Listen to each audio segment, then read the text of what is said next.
I did receive a pardon that got me out of prison after 19 years of a 32-year prison sentence, but I am still a felon because it did not wipe my record. I still have every one of those charges on my record, and I still have all the restrictions that somebody with felony convictions has, which meant, yes, I was able to get a passport, but there are a number of countries that, for example, won't let me in, like Canada, the Commonwealth countries, Australia, the UK. They're very tough about people with records, which is ironic considering, like, Australia, for example, has a long history of accepting people with felonies. It's actually a joke. Mark Twain was asked if he had a felony record, and he said, "Oh, I didn't realize you still had to have one of those to get in."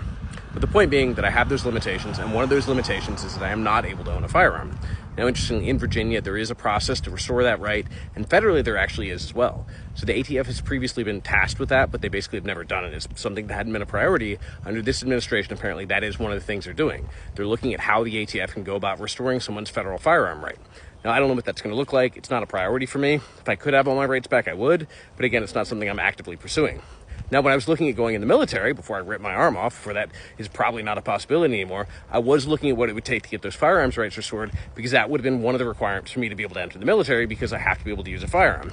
However, again, since that's not apparently going to happen, since my arm does not work, yeah, not such a big deal anymore.